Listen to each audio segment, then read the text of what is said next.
So you too, stranger, can engraft into the house of Yehezqēl, whereby becoming an adopted son, whereby becoming a co-heir, and whereby becoming privy to the same promise and the same inheritance that was given to Yehezqēl and to Yehezqēl alone. There's only 12 gates, no separate gates for Christians. There's no separate gates for Buddhists or Muslims.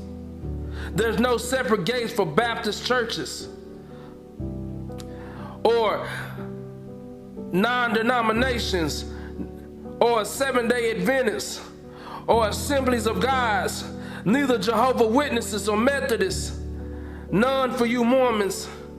You are classified either as sheep or you are classified as a goat. Either you are wheat or you are tare. Either you are Esau or Jacob. There is no in between. And so if one does not engraft into Yehezqēl, whom the firstborn blessing, the firstborn Barakah was given to, the firstborn Barakah in the inheritance, the firstborn inheritance that is passed down from firstborn to firstborn to firstborn. He has one son, and you stranger, even this day, have come to that understanding. Hallelujah. Hallelujah. Because flesh and blood has not revealed this to you. We're back in that season.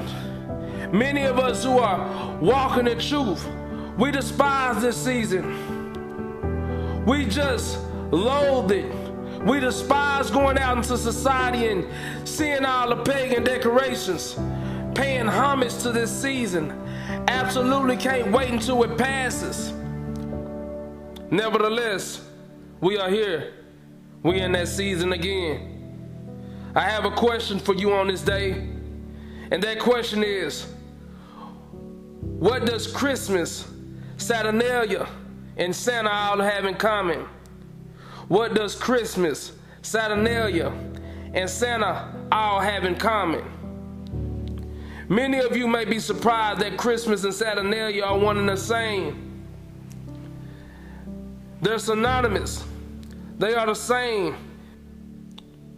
And that is, it is a pagan festival honoring the sun god, Saturn. December 25th is when the winter solstice is celebrated. And this is when the winter solstice is separated. This is when the sun starts to reappear and the days begin to grow longer during the winter months.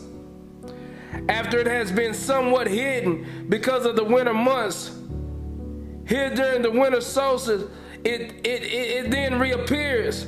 Thus, the days begin to grow longer. Thus, December 25th is the birthday of Sol Invicta, the unconquered sun, aka Saturnalia, aka Chelia. And it is the birthday of the sun. It is when the sun begins to reappear. It is the birthday of the son of the unconquered sun. This is verifiable. Santa, note the parallel to Saturnalia and Santa, or Satan, is other than Satan or Saturnalia himself. He is also known as Malak, who was also the sun god, in who innocent babies, innocent infants, innocent children were sacrificed to be being burned alive on his lap. This is why Santa, Satan, Saturnalia allegedly comes down a chimney and children sit on his lap.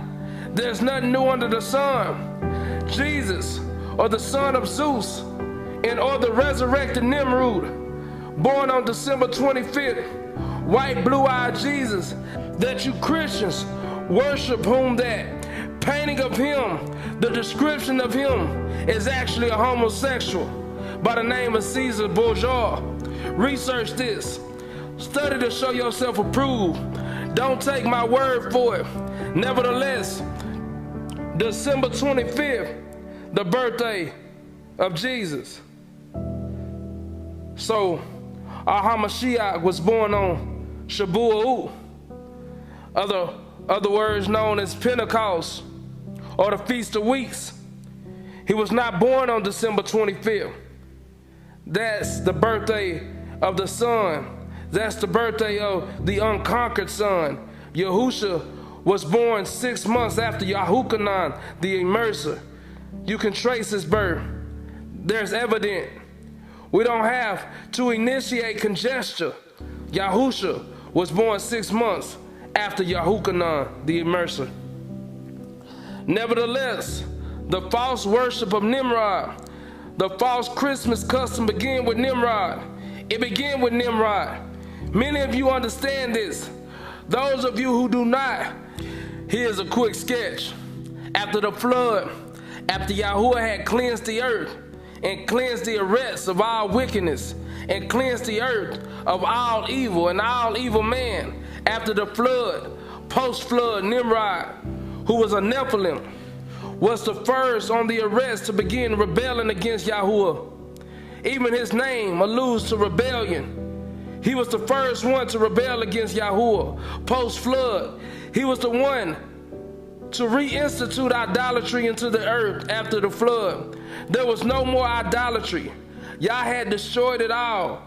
But Nimrod was the first to introduce idolatry back into the earth, and the worship of devils, and the carving of idols, and human sacrifices, and the drinking of blood, and sex rituals, and sex magic, and the cutting of roots. Nimrod reintroduced these practices back into the arrests post-flood.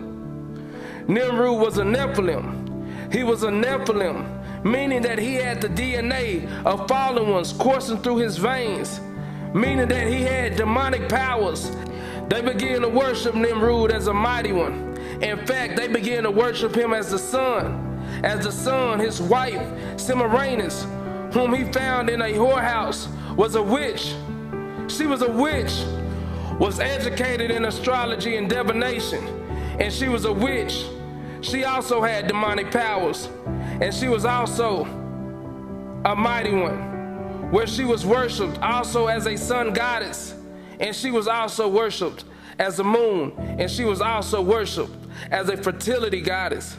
Their son Tammuz, after Nimrod was killed, after he was beheaded by our father Shem, their son Tammuz was then worshipped as the resurrected Nimrod, and likewise worshipped as the sun. When the Tower of Babel fell because they were trying to build a tower to Shamayim, to reach Shamayim, so that they could overtake Yah and replace Yah with Nimrod. When Yahuwah unveiled their plans, he came down and destroyed the tower and confounded their languages. Thus, it is called Babel. Babel meaning confusion.